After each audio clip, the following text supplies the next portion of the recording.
Thank you, Mr Speaker. Mould is a naturally occurring part of the environment and is harmless to most people. For some, mould may cause an allergic reaction that is usually temporary. In rare cases, an infection can occur. In addition, some individuals have described experiencing a range of often debilitating cognitive and physical symptoms, which they have linked to being exposed to mould or a water-damaged building. This experience has been described as chronic inflammatory response syndrome, or CIRS.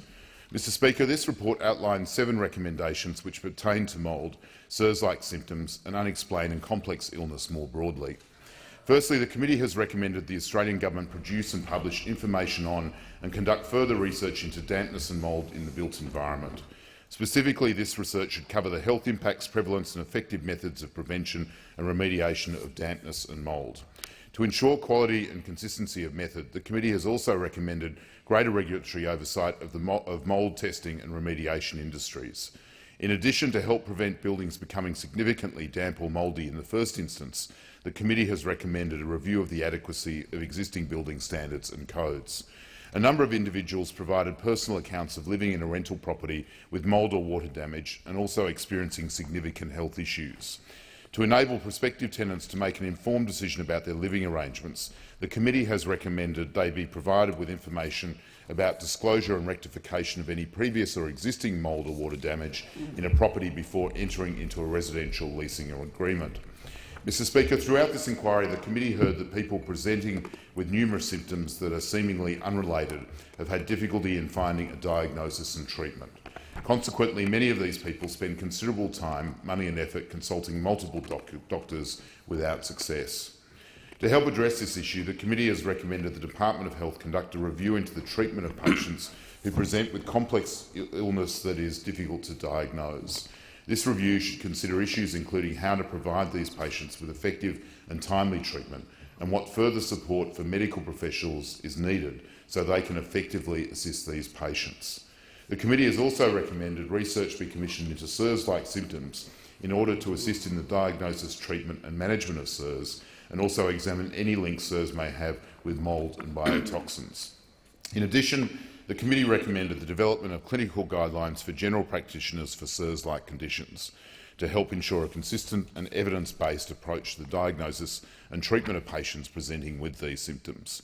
Developing clinical guidelines in consultation with patient groups, medical practitioners and health bodies will ensure they are effective and targeted. This report has tackled a difficult area of health and public policy. CIRS is not a syndrome broadly recognised by health experts in Australia. Yet the committee heard heartbreaking evidence from individuals who suffer from multiple and often severely debilitating symptoms which they link to mould exposure. Often those symptoms have ruined lives, making employment and normal social interaction near impossible.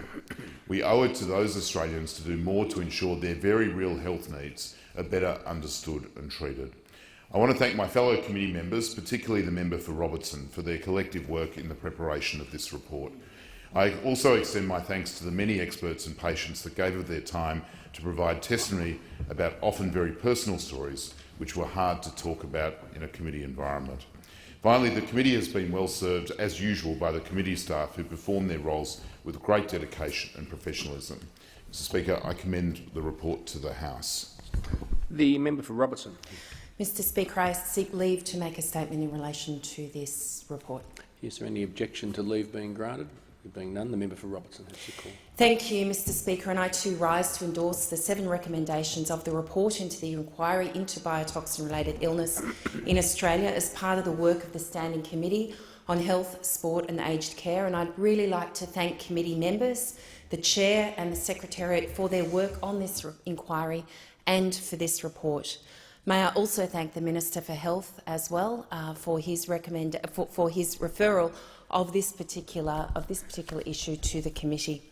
Throughout the inquiry, the committee received nearly 142 submissions, 39 exhibits and heard from countless professionals in the medical space, construction and mould remediation at our public hearings.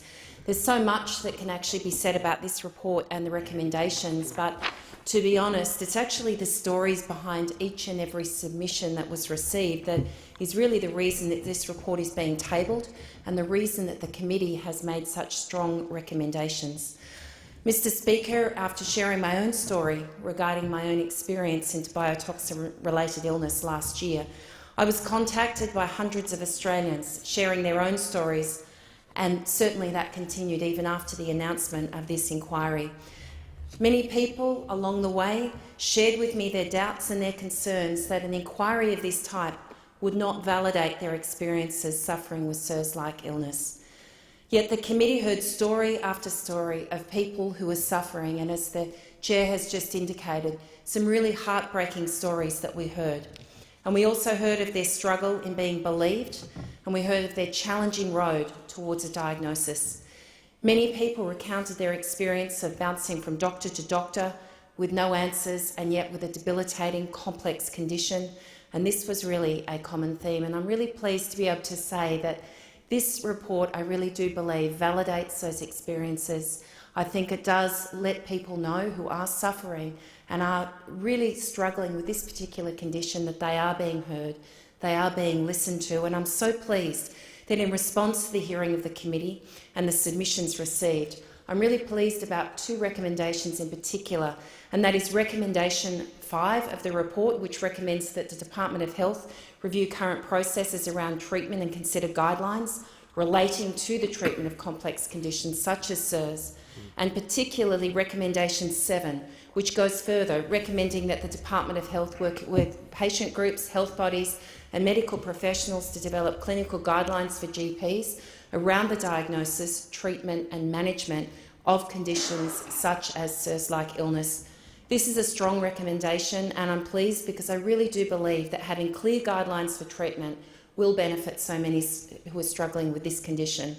It's certainly my hope that through the work of this inquiry, those people who currently are suffering can be assured that not only will they be believed, but that there will be a plan for diagnosis and treatment. And this certainly is the first step. But one of the things that the report also found was that many professionals in the medical space appearing before the committee agreed that there was a lack of evidence and research, and also a consensus that there really was need for further research. And that's why I also endorsed recommendation 6, outlining a recommendation that the Australian Government commission a National Health and Medical Research Council to conduct further research into SIRS and related symptoms with a view to better inform medical professionals and to support the work outlined in recommendation 7.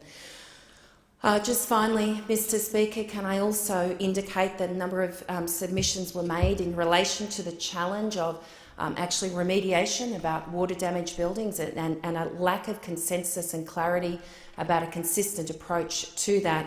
And that's why I do say that I believe that recommendations 2, 3 and 4 go some way towards helping to address those issues. I recognise that a lot of these issues are state and territory responsibilities, but this report does actually point to that, and particularly look at further research into the adequacy of building codes and standards related to the prevention and remediation of dampness and mould in buildings. Finally, Mr Speaker, can I again place on record my thanks to the Minister for Health for his reference to the committee and for his ongoing personal support in relation to my own journey, and also, of course, for his work in the health space. We don't know the exact number of Australians living with SIRS, Mr Speaker, but I do hope that as a result of the recommendations included in this report, that we might be able to have a greater understanding of this illness and of those who are suffering so that they can be well. I would encourage the government and urge the government to consider very carefully these recommendations and to support them, particularly those recommendations around developing guidelines for GPs and the need for greater research into this issue. And I commend the report to the House.